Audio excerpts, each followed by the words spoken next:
Alhamdulillahillazi anzalal Qur'an ala sayyidina wa nabiyyina Muhammadin sahibil Qur'an.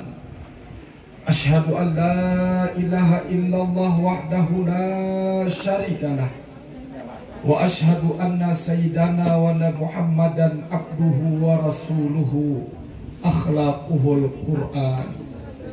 Subhanaka la ilma lana illa ma'alamtana innaka antal alimul hakim wa tub alaina innaka antat tawwabur rahim wa la hawla wa la quwwata illa billahil aliyyil azim al azizil alim adada kulli harfin kutiba wa yuqdal abidin wa dahrat dahirin. Rabbi syrah li sadri wa yassirli amri wahlul 'uqdatam min lisani yafqahu qawli. Amma ba'd. Yang sama-sama kita hormati dan kita muliakan Ayahanda Bapak Haji Ijra'i selaku Direktur Politeknik Batu.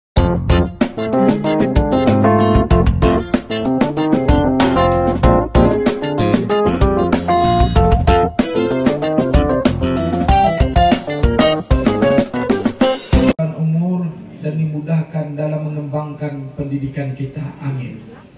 Yang sama-sama kita hormati dan kita muliakan Ayahanda Bapak Haji Suryadi selaku Camat Batu Licin.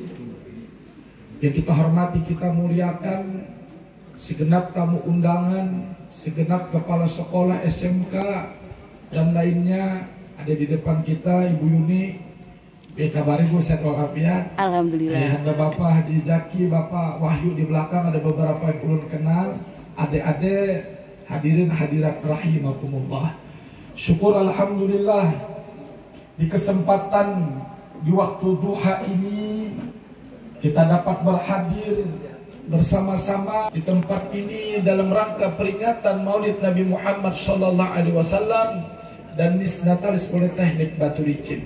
Semoga pertemuan kita ini menjadi kebaikan dan membawa keberkahan bagi diri kita, kampus kita, dan segenap masyarakat tanah ibu. Amin.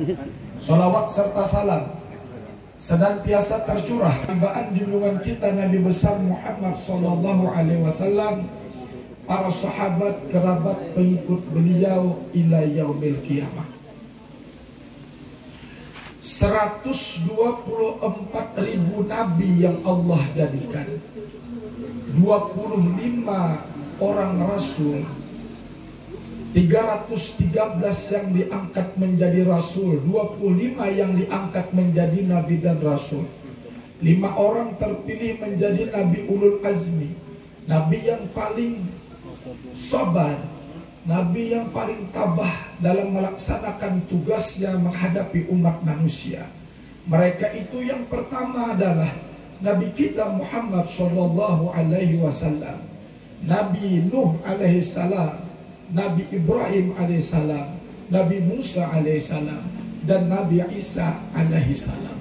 Akan tetapi yang dilantik dan dinobatkan menjadi Sayyidil Anbiya wal Mursalin, pimpinan dari semua mereka itu tidak lain ada dan tidak bukan ialah Nabi kita Nabi Muhammad SAW. Allahumma salli sayyidina Muhammad, Allahumma salli ala sayyidina Muhammad, Allahumma salli ala sayyidina Muhammad. Yang jangankan kita sanggup melaksanakan segala ajaran dan wejangan nasihat beliau kepada kita, bahkan baru saja kita menyebut nama beliau dalam ungkapan salawat di hadirat Allah, kita pun sudah mendapatkan keberkahan dan kesentosaan yang luar biasa. Kalau disebutkan di dalam kitab Tafsir Sawi, syarah daripada Tafsir Jalalain, disebutkan di dalam surah Al-Kahfi cerita seorang raja yang bernama Zulkarnain yang mempunyai sepupu bernama Balya bin Malkan, yaitu Nabi Khidir alaihissalam, yang mana siapa yang mengetahui hafal akan nama Nabi Khidir alaihissalam dan laqabnya, maka ia merupakan menjadi salah satu pintu husnul khotimah di akhir hayatnya. Semoga kita yang hadir wafat dalam keadaan husnul khotimah. Sayyidina Khidir Abil Abbas Balya bin Malkan alaihissalam. Demikian pula lah disebutkan di dalam kitab Hayatul Hayawan Kubra bahwa siapa yang menyebut nama Nabi Nuh alaihissalam dengan ucapan salamun ala Nuhin fil alamin inna kadzalika najzil muhsinin, ia akan dihindarkan daripada segala binatang buas, bahkan ular yang berbisa sekalipun. Kalau para nabi dan rasul yang lainnya yang bukan pimpinannya mendapat kedudukan yang luar biasa di sisi Allah, nama mereka menjadi keberkatan tersendiri pada umat manusia. Lantas bagaimana pimpinannya ini? Lantas bagaimana sentralnya ini? Lantas bagaimana yang menjadi bulan dan mataharinya ini? Nabi kita, Nabi Muhammad Sallallahu Alaihi Wasallam. Maka sehingga Imam Yafi'i menyebutkan di dalam kitab Ni'matul Kubra Alal Alamin, man jama'a li maulidin Nabi Sallallahu Alaihi Wasallam wa hayala alam ta'aman wa amila bi ihsanan wa asahullahu yawmal qiyamati ma'as siddiqin wa syuhada'i wa salihin wa yakunu fi jannatin na'im, atau kama qala Imam Yafi'i radhiyallahu anhu. Yang artinya Imam Yafi'i menuturkan barang siapa yang menghimpunkan umat manusia untuk terselenggaranya peringatan Maulid Nabi kita Muhammad sallallahu alaihi wasallam, ya hidangkan makanan minuman yang akan disajikan para tamu undangan, ya lakukan perbuatan baik, ada pembacaan salawat, pembacaan Al-Quran, silaturahim para ulama, para habib, para pimpinan kabupaten negeri dihadirkan, silaturahim pun diadakan, ba'asahullah yaumal qiyamah, maka insya Allah kata beliau nanti pada hari kiamat orang yang ikut andil di dalamnya akan dibangkitkan bersama orang-orang saleh dan mereka akan digiring bersama masuk kepada surganya Allah Subhanahu wa taala. Semoga yang berhadir masuk dalam surganya Allah Subhanahu wa taala nanti pada hari kiamat. Ma'asyiral muslimin rahimakumullah. Inilah mungkin pembukaan fadilah daripada perayaan Maulid Nabi kita Muhammad sallallahu alaihi wasallam. Karena kita berada pada Politeknik Pendidikan Akademisi, maka mungkin kita akan lihat sudut pandang yang lain dari ajaran yang diajarkan oleh baginda Nabi Muhammad sallallahu alaihi wasallam. Satu dari sekian banyak apa yang telah diwejangkan dan diajarkan oleh baginda Nabi Muhammad sallallahu alaihi wasallam kepada kita. Maka di antara ajaran itu yang paling mendasar adalah amanah ilmu pengetahuan kepada kita. Rasulullah sallallahu alaihi wasallam bersabda, qala Rasulullah sallallahu alaihi wasallam, man aradat dunya fa alaihi bil ilmi wa man aradal akhirah fa alaihi bil ilmi wa man aradahuma fa alaihi bil ilmi. Barang siapa yang ingin sukses di dunia, maka ia harus memiliki ilmu pengetahuannya. Kalau ia ingin sukses di akhirat, ia pun harus memiliki ilmu pengetahuannya. Kalau ia ingin mendapatkan keberhasilan, kesuksesan dunia dan akhirat, maka ia pun mau tidak mau harus memiliki pengetahuan tentang keduanya. Ini pula lah yang diungkapkan di dalam satu doa yang menjadikan konsep dan tujuan hidup manusia. Singkat, padat, jelas, namun berisi. Yang kita hafal semuanya, yang disebut juga dengan istilah doa satu jagat. Bismillahirrahmanirrahim.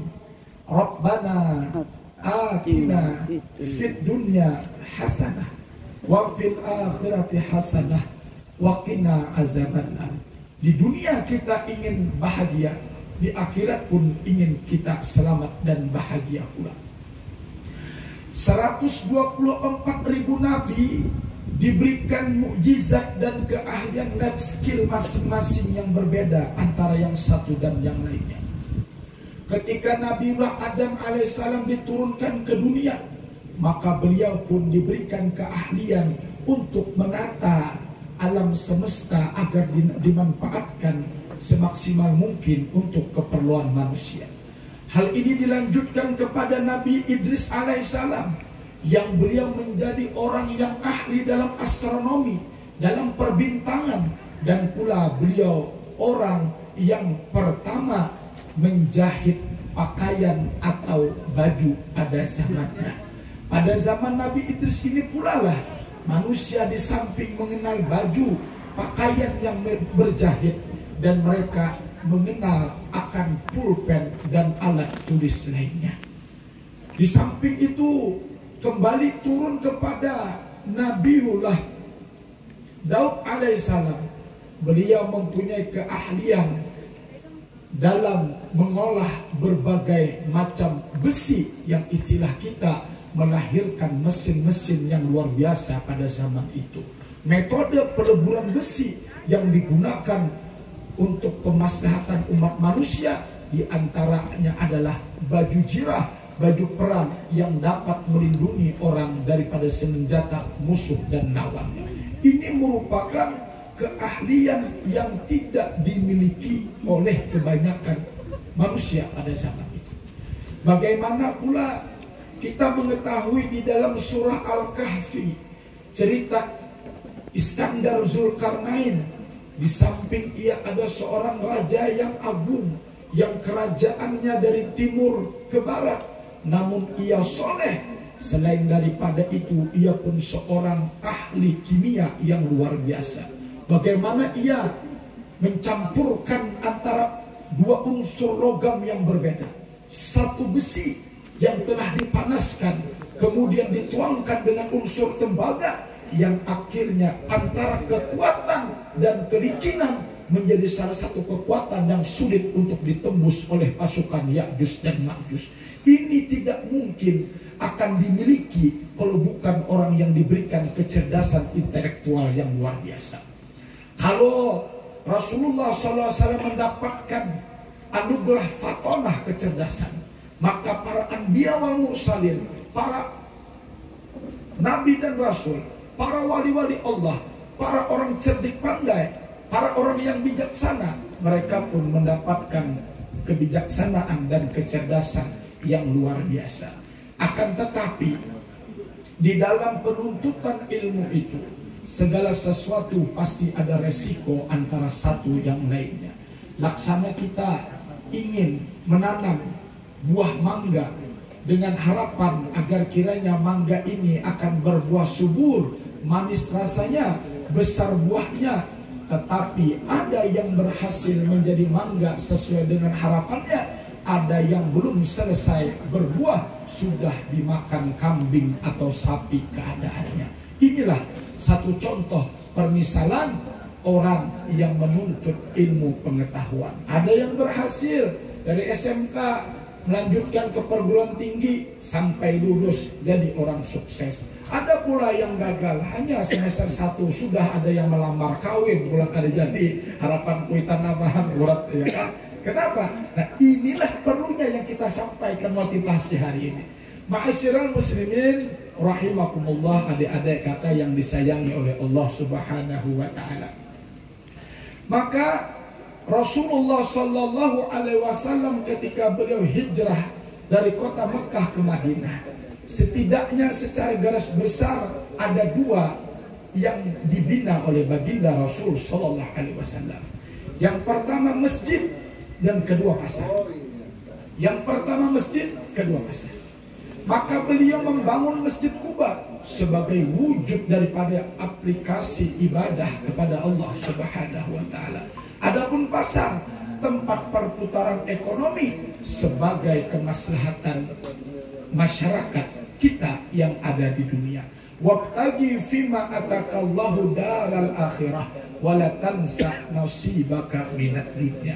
Carilah bekal akhiratmu sebanyak-banyaknya, tapi jangan pernah engkau lupakan nasibmu ketika di dunia. Ada tanggung jawab, ada hak dan kewajiban yang harus kita laksanakan. Tetap kita mencari akhirat, tapi dunia kata Allah jangan pernah kau lupakan pula. Maka konsep keseimbangan yang diajarkan oleh baginda Nabi Shallallahu Alaihi Wasallam.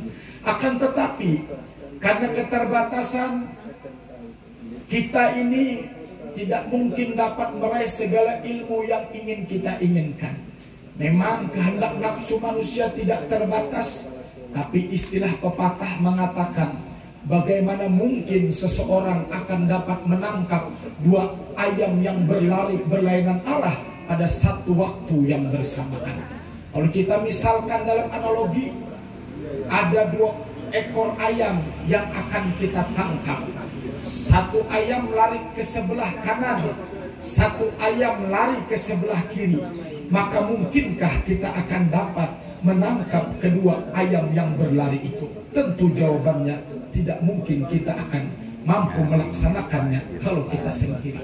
Maka fokus dalam mengambil arah tujuan menjadi salah satu dasar menjadi pintu kesuksesan yang diraih oleh seseorang. Istilah orang yang mau berlayar, sebelum kita melabuhkan kapal yang kita layarkan, maka harus satu yang kita pikirkan, kemana arah tujuan yang ingin saya capai. Maka tujuan yang jelas akan melahirkan langkah yang jelas. Tujuan yang tidak jelas maka akan melahirkan langkah yang tidak jelas. Akhirnya istilah berturun kendaraan, kujuk-kujuk sesimpangan, karena jadi bebulik aja yang adanya. Kenapa? Tidak fokus dalam tujuan yang ada. Nah, maka seluruh nabi dan rasul, mereka mengajarkan akan kefokusan terhadap sesuatu yang kita lakukan. Bagaimana baginda Rasulullah Sallallahu Alaihi Wasallam membagi-bagi keahlian, spesialisasi masing-masing kepada para sahabatnya, yang melihat secara psikologi beliau dapat membaca si A yang lebih pantas, si B yang lebih pantas, si C yang lebih pantas, sesuai dengan bidangnya masing-masing. Bagaimana ketika syariat azan diturunkan, maka banyak para sahabat yang mengacungkan tangan, ya Rasulullah, biarkanlah saya yang mengumandangkan azan nantinya di masjid kita. Maka Rasul melihat orang ini, betul niatnya baik, betul tujuannya baik, cuman kapasitas keilmuannya tidak untuk azan. Yang tepat untuk azan ini karena berkaitan, bertalian dengan suara yang merdu. Siapa sahabat yang paling merdu suaranya? Siapa sahabat yang paling syahdu suaranya? Siapa sahabat yang menggetarkan setiap bulu kuduk yang mendengarnya? Maka jatuhlah pilihan itu kepada Sayyidina Bilal bin Rabah radhiyallahu anhu. Bagaimana ketika Rasulullah Sallallahu Alaihi Wasallam, ada Sayyidina Abu Bakar, Umar, Utsman, Ali, semuanya ada, bahkan Zaid bin Harisah pun ada. Kenapa baginda Rasulullah tidak memilih sahabat-sahabat yang tua untuk ekspansi wilayah penyebaran Islam?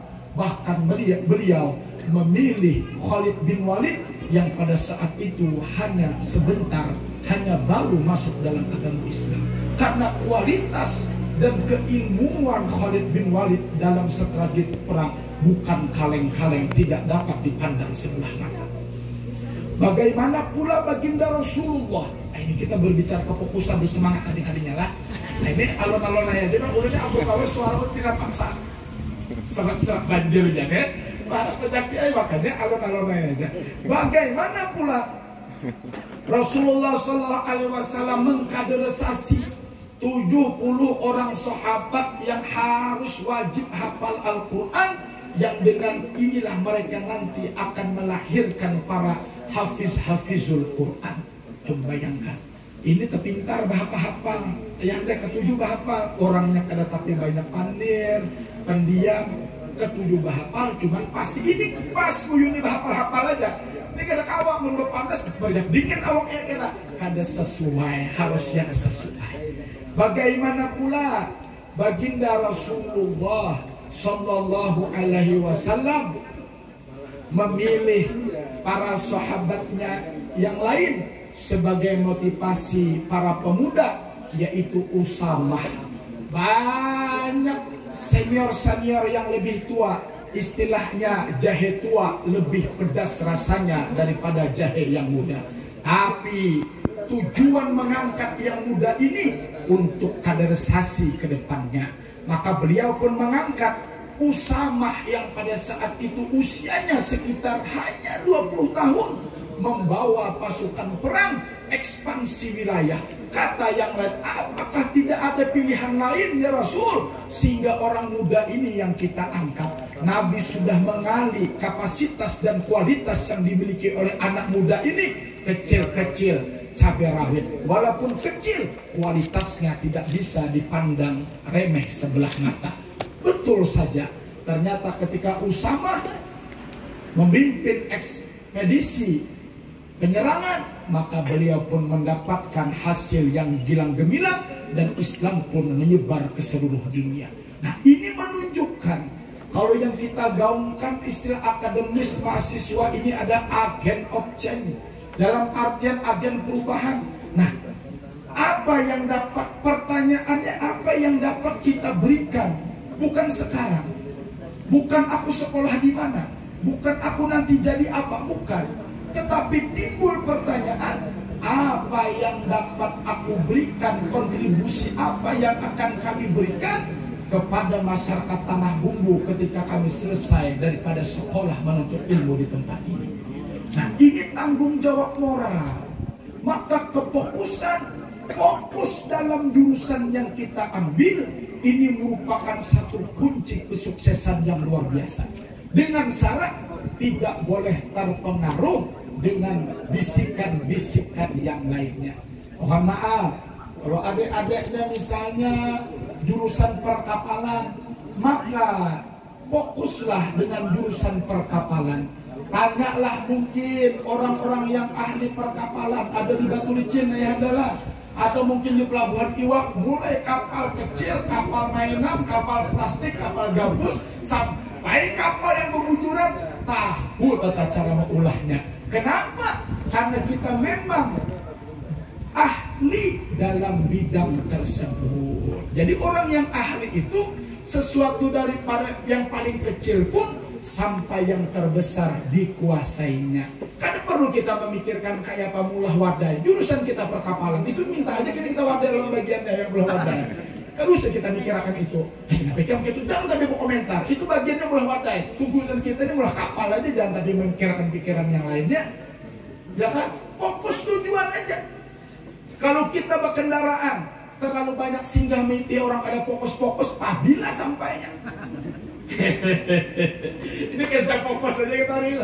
Apabila sampainya, ke Pelabuhan Batang stop. Ya lah. Apabila sampainya, apabila.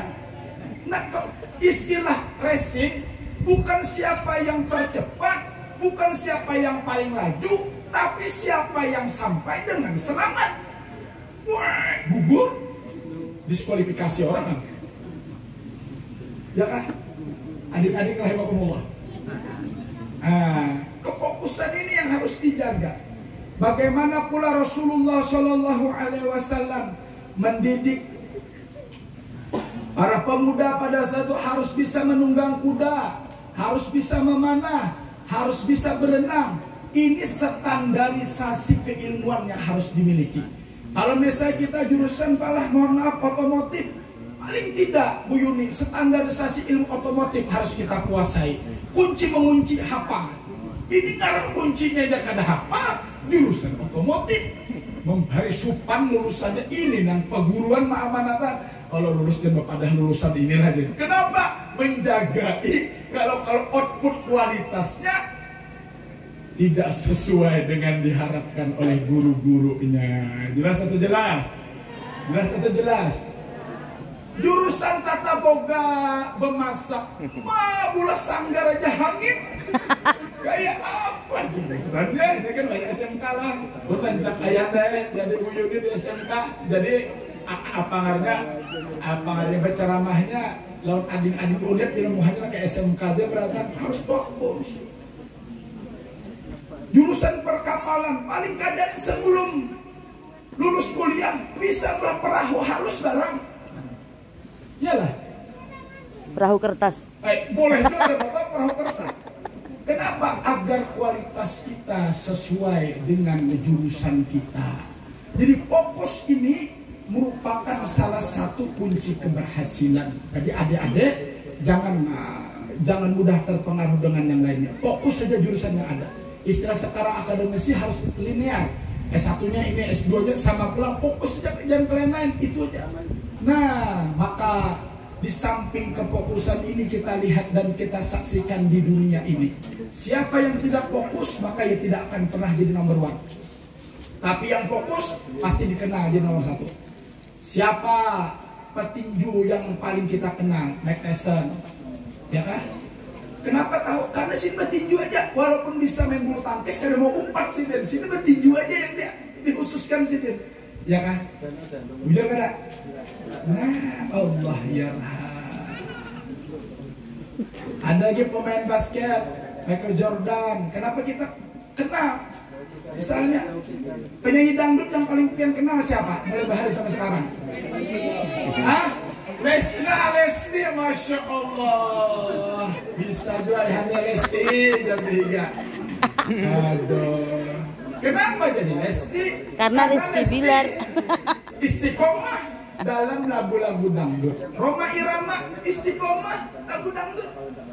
Maka kita ini harus kembali fokus kepada tujuan kita. Ini dulu yang langkah pertamanya. Adik-adik, hadirin hadirat yang dirahmati oleh Allah Subhanahu wa Ta'ala. Akan tetapi kefokusan saja tidak cukup untuk mendapatkan keberhasilan. Maka Sayyidina Ali karamallahu wajah memberikan wejangan kepada kita. Ala lan tanalal ilma illa bisittatin. Sambikaan majmu'iha bibayanin.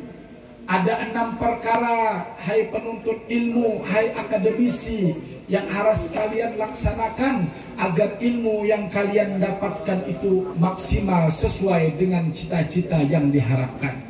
Zaka'un wa hirsun wa stibarun wa bulghatun wa irsyadu ustazin wa tulu zaman.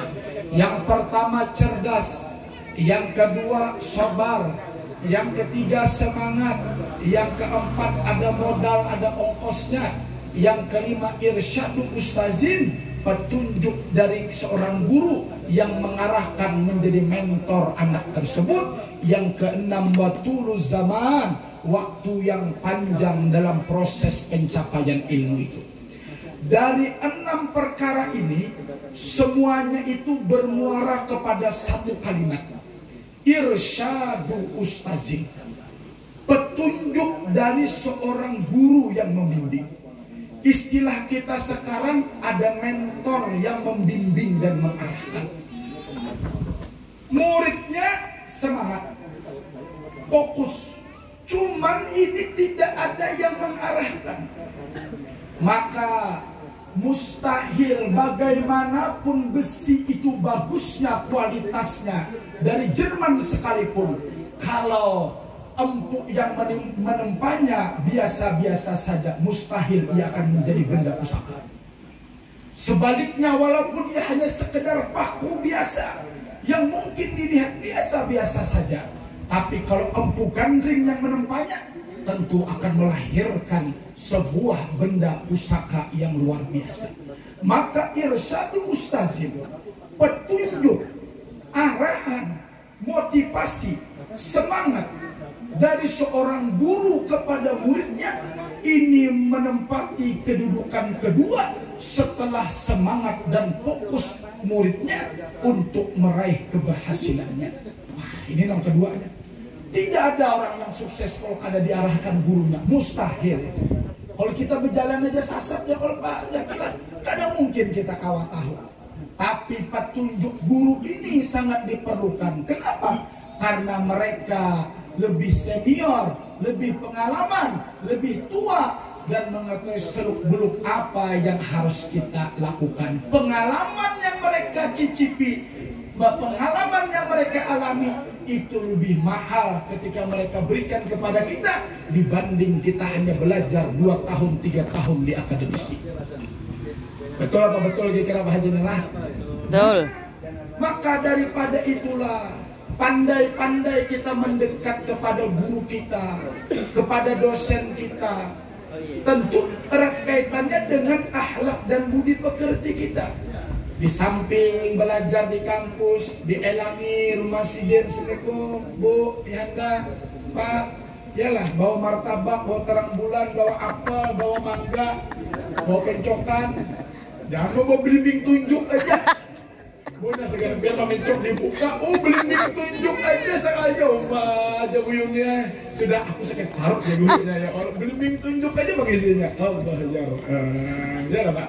Nah, mohon maaf, ulun mempat betapun kayak apa ya Pak? Ulun itu kada bisa nah ini. Oh kayak ini nak. Karena rata-rata guru itu senang ditanya. Ilmu itu, ilmu yang dimiliki oleh seseorang, maka ia akan mencari orang yang senada dengannya. Kalau orang ketujuh benyanyi, ada orang di Higa benyanyi apa rame itu benyanyi yang di Higa. Ya. Rame. Yalah. Tapi ada yang orang senang olahraga, ada kawan dia olahraga, berkawan makin akhirnya. Nah, kalau yang satu mau belajar mulah kapal, si Jinius sudah rancak mulah kapal, bertakut keluar ilmu sidin mulah kapal. Dengan syarat kita datang kepada beliau. Karena di antara keberkatan ilmu didatangi. Jelas kira-kira adik-adik rahimahumullah. Ini kayaknya kayak kada makan lagi nanti muhanya di mana. Nah, kita di ujungnya kena loyok pada rataan. Nah, bujur. Allah ya. Puasa Senin Kamis. Puasa Senin Kamis dari Ibu ya Allah. Bayangkan. Irsyadu Ustazid di tempat. Cuman syaratnya, perhatikan. Cuman syarat dalam penempaan diri kita kepada guru kita, maka satu sifat yang tidak boleh kita bawa, hilangkan sifat penyinggungan kepada guru kita. Kalau masih penyinggungan, kalau usah belajar. Karena kada mau jadi orang yang penyinggungan, belajar lawan gurunya, hilang keberkatannya. Tapi kalau kita belajar dengan guru, hilangkan ketersinggungan. Karena kita kena bertemu lawan guru kita yang belak-belakan, kami apa kayak kada bisa, kada becus, nah, sakit hati kada jadi. So, si dia tuh ahli neraka banyak menyarikan kita, nyambatin mobil ahli neraka aja baik. Iyalah, orang tuh jadi guru aja ramah, aja baikan. Ini kadang makanan celeng-celeng biasa semak-semak. Nah, menyambati pula, padahal si dia mau uji. Nah, wuyune, iyalah wuyune. Dipadakan guru ahli neraka, si itu mau keluar market malik kayaknya jelek ya pada penguringan. Nah, pasti ada pemuringan makan balik ke keluarganya Pak Ana. Iyalah. Kan kenapa? Karena mustahil pedang yang tajam itu dapat menjadi pedang yang tajam kalau tidak diasah. Ia tidak mau ditempa dan dilebur di dalam panasnya api yang luar biasa. Dilebur, dipukul, dilebur. Kemudian lagi digerundak, dibersihkan. Bahkan kemudian itu pun ia menjadi besi yang tajam. Jadi kada boleh penyinggungan adik-adik, baik di lokal kampus ya kan, di rumah perguruan atau bertamu, jangan penyinggungan. Ini hanya kenapa kini terlambat, esoknya ampe kuliah. Penyinggungan bener. Ini kayaknya belum bayar bidan beranak ya bari beranak. Penyinggungan mana Allah ya. Mohon maaflah. Demikian pula dengan CS kita, dengan teman-teman kita, ya kan? Dengan tim-tim kita, dengan teman sejawat kita di kantor, yang jadi guru, yang jadi dosen, hilangkan ketersinggungan. Karena salah satu cara untuk panjang kita berteman, kada boleh ada rasa penyinggungan di dalam diri kita. Karena kita nih kena ada menemukan teman kita yang kayak pohon salak, kayak buah salak, buahnya nyaman dimakan, tapi pohonnya masih berduri. Orangnya kada pemanar, cuman penyarikannya minta ampun. Diketik mana aja gelang keramat anak.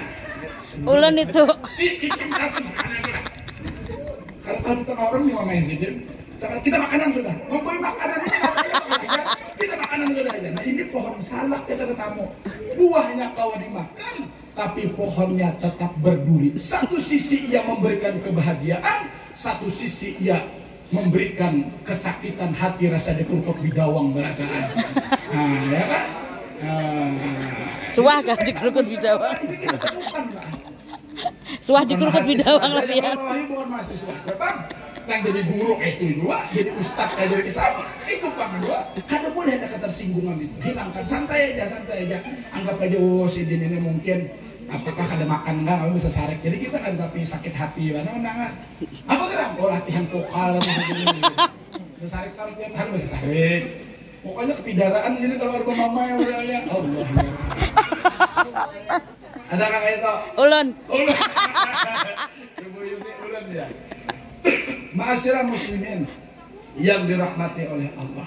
Nah, maka petunjuk dari seorang guru kepada murid maka itu diperlukan. Nah, sehingga dalam agama literatur agama para ulama dulu mempunyai konsep.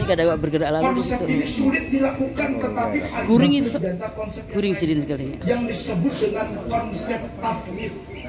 Konsep tafwid. Tafwid ini adalah penyerahan totalitas. Nah, ada satu kalimat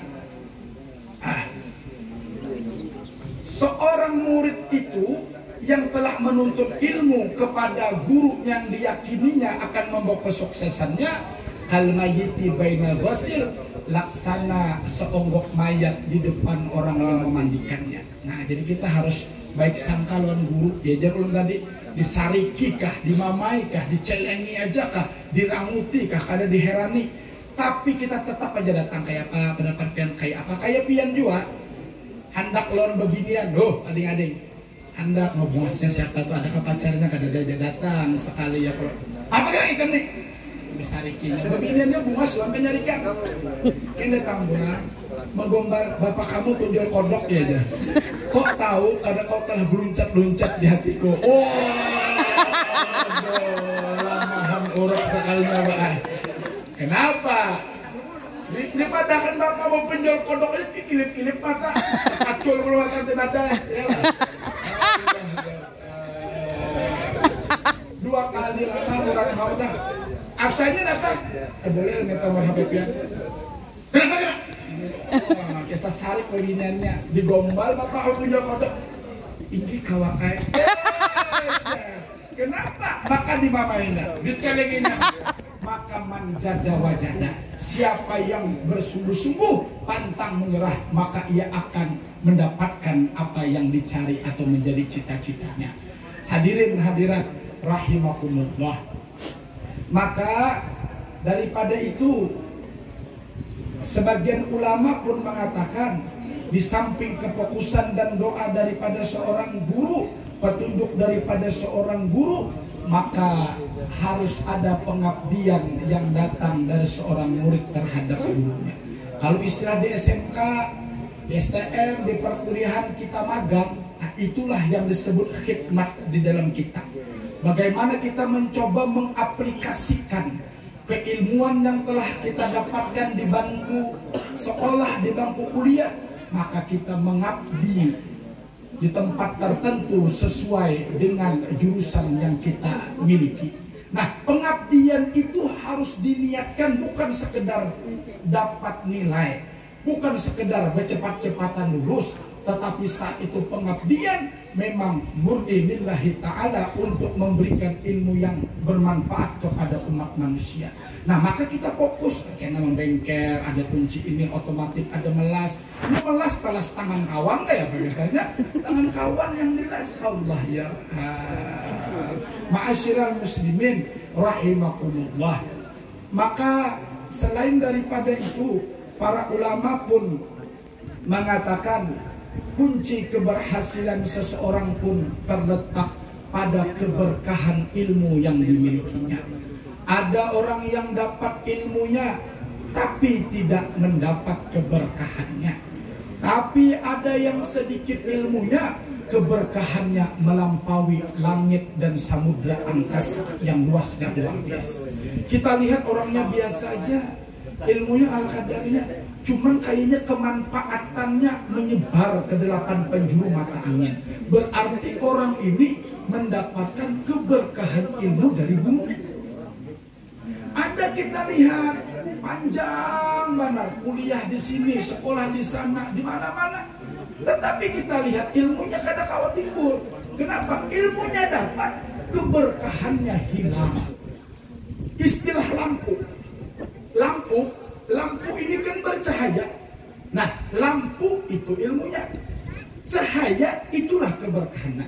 Berarti ilmu dan keberkahan merupakan satu kesatuan yang tidak bisa dipisahkan antara yang satu dan yang lainnya. Tapi kalau lampu ini Pak, tepat kita gantungkan, kita letakkan di plafon rumah kita, ia pun akan memberikan sinar penerangan kepada setiap orang yang memandangnya. Rumah kita jadi terang, asri, nyaman dipandang. Tapi bagaimanapun terangnya nyala lampu yang kita miliki, kalau lampu itu kita letakkan di dalam peti yang kita kunci, mustahil cahayanya itu akan dampak, akan keluar. Maka keberkahan ilmu itu lebih penting daripada sekedar ilmunya. Maka di mana keberkahan ilmu itu letaknya? Keberkahan ilmu itu terletak pada kenyamanan hati guru dan dosen yang menyalurkan ilmu kepada kita.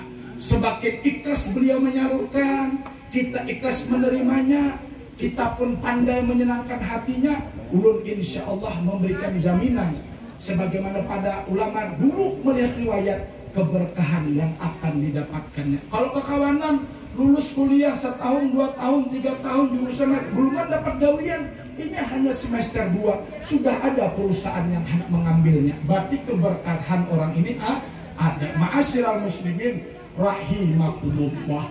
Nah, keberkahan ini di samping ada pada guru kita, juga ada pada doa kedua orang tua kita. Wa qur rabbirhamhuma kama rabbayani shaghira. Jadi kita walaupun sekolah sampai manapun, tetap kalau ada orang tua minta doakan kepada orang tua kita. Salim, cium tangan, abah mama di sekolah cium tangan, dan bapak ibu guru dosen sebagainya. Insya Allah keberkahan akan kita sampaikan bersama. Ma'asyiral muslimin rahimakumullah. Sebagai penutup ini ulun ambilkan cerita Imam Bukhari. Satu ketika Imam Bukhari di waktu kecil, beliau ini buta matanya. Entah karena sesuatu apa, kemasukan debu atau mungkin kepala beliau pernah terjatuh, akhirnya mata beliau pun menjadi buta. Maka ketika itu orang tuanya, ibunya pun berdoa, ya Allah, kembalikanlah penglihatan anakku ini, dan mudah-mudahan ia dapat menjadi pewaris Nabi, menyebarkan umat kepada seluruh umat manusia. Fakasyafna anka gitauka fabasaruka yaumal hadid. Maka ketika dibaca ayat itu, maka mata Imam Bukhari kecil yang buta itu pun kembali sembuh. Ia pun dapat melihat kembali akan keadaan alam semesta yang indahnya luar biasa. Maka beliau pun diantar kepada gurunya yang mengaji di waktu kecil. Maka pada zaman itu berbeda dengan zaman sekarang ini. Kalau zaman itu ayahanda mohon maaf, kalau datang ke rumah guru, siapa yang sugih membawa 3 potong roti. Kalau yang sederhana 2. Kalau yang hidupnya ala kadarnya 1 roti membawa kepada guru mengaji pada zaman itu. Waktu zaman ulun masih minyak gas saja, masih ada terasa. Karena kan mungkin di Arab kan ada minyak gas, lalu roti dia yang dibawakan. Nah ini contoh dulu lah.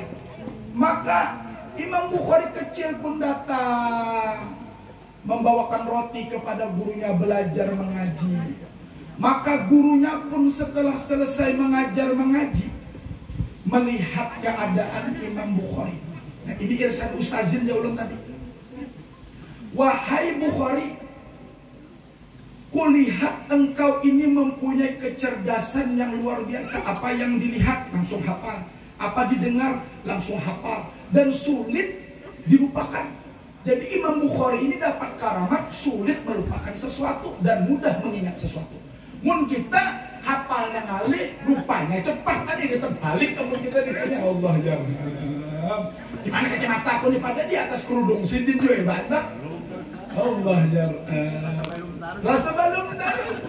Aku belum makan kan. Hanya tadi habis 2 piring menyuap nasi sudah Allah. Nah, maka guru beliau pun menyarankan, hai Imam Bukhari, belum jadi imam. Hai Bukhari, hai anakku, engkau punya kecerdasan yang luar biasa, pendengaran dan cepat tanggap yang luar biasa. Kusarankan engkau menuntut ilmu ke guru si Anu. Karena ikam ini bukan aku yang akan menempatnya. Kualitas yang tinggi kayak ikam ini kada pas baandak di sini. Guru tadi sadar kapasitas sidin terbatas. Nah ini jujur ada gurunya ini. Bujur ini. Iyalah. Nah, dari kisah kita Ayahanda Fajraya mengaji ya Allah ini malah jadi bata. Nah mungkin Allah ini lain pulang dialurakan kemana aja. Pun mengaji alif di atas A, alif bawah I. Nah itu ada apa aku sih mengajari. Cuman kalau sudah Bismillah, nah itu pukulannya lain aku aja itu gurunya nanti sakti di situ lagi. Nah ini jujur gurunya mengarahkan muridnya. Nah ikam datangi ke guru itu dan ikam minta lajari ilmu khusus ilmu hadis saja. Itulah, jangan yang lain di sini ilmu hadis saja. Akhirnya Imam Bukhari mencium tangan guru minta ridho ulun pian turunkan ilmu petunjuk pian lah bagus benar. Sudah mencium tangan diantar oleh gurunya. Nah ini muridku tolong didikakan pulang mudahan jadi bermanfaat. Ilmu apa guru? Khusus menghafali hadisnya. Makanya Imam Bukhari menjadi penghafal hadis yang luar biasa karena arahan gurunya tadi. Karena arahan gurunya tadi. Jelas kira-kira? Jelas kira-kira? Jelas. Nah, karena sudah jelas demikian yang dapat kakak Ustaz sampaikan. Ya. Minta maaf, minta halal, minta ridho. Kalau ada kata-kata dan ucapan yang kurang berkenan, kesimpulan daripada motivasi tausiah kita pada bab ilmu pada hari ini. Yang pertama, baginda Rasulullah SAW menyarankan kepada kita agar kita mendapatkan kebahagiaan dunia akhirat harus dengan ilmu pengetahuan yang mumpuni. Maka bagaimana kita dapat menguasai ilmu pengetahuan yang banyak? Mungkin itu mustahil bagi kita, tapi tetaplah fokus dalam jurusan kita masing-masing sesuai dengan koridor yang berlaku. Kalau otomotif didalami. Kalau yang lainnya tata boga, mulah kapal apa ngarannya terserah aja. Yang ketiga irsyadu istazin, petunjuk arahan dari seorang guru, pandai membahagiakan guru, senantiasa konsultasi dengan para dosen dan jangan lupa memberikan hadiah kepada guru dan dosen kita. Yang keempat adalah semangat yang jangan pernah kendor. Semangat yang jangan pernah kendor. Yang kelima adalah doa dari guru dan orang tua. Yang keenam, ulun petikkan satu kata-kata nasihat yang ulun ambil ketika kami ingin lulus sekolah. Maka saat itu ayahanda Profesor Dr. Kiai Haji Fahmi Arif MA memberikan wejangan. Kata beliau, wahai Arpian, wahai anakku, ingat satu, ketika kau telah selesai melaksanakan sekolah, satu, cintailah profesimu. Apa profesi kita? Kita cintai dan kita nikmati agar kita melakukannya tidak mendapatkan rasa beban dan rasa putus asa. Tetap dinikmati. Yang jadi ustaz, nikmati jadi ustaz. Yang jadi pejabat, nikmati jadi pejabat. Yang jadi pak camat, nikmati jadi pak camat. Yang jadi pak direktur, nikmati jadi pak direktur. Yang jadi mahasiswa, nikmati jadi mahasiswa. Menikmati profesi ini merupakan senjata agar kita dapat tetap istiqomah di jalan Allah Subhanahu. Demikian yang dapat saya sampaikan. Maaf minta ridho. Kalau ada jarum yang patah, jangan disimpan dalam peti. Kalau ada kata-kata ulun yang tersalah, mohon jangan dimasukkan ke dalam hati. Wallahul muwaffiq ila aqwamit thariq. Assalamualaikum warahmatullahi wabarakatuh. Waalaikumsalam. Ya Nabi, salam alaika. Ya Rasul, salam alaika.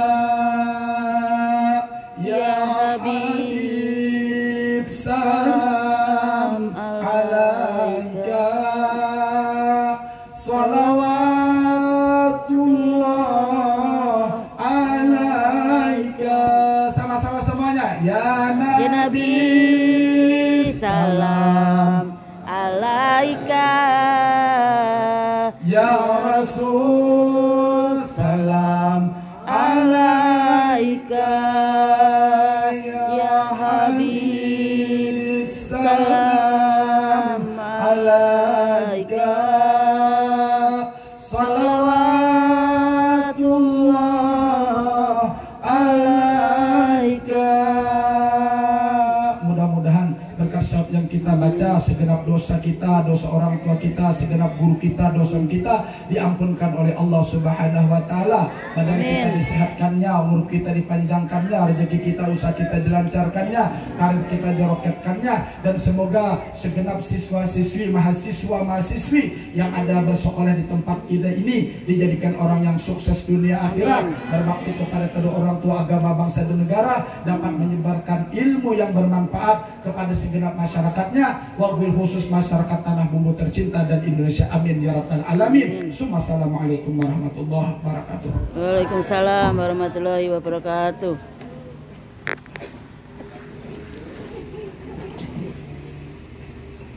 Demikian tadi ceramah agama yang telah kita dengar.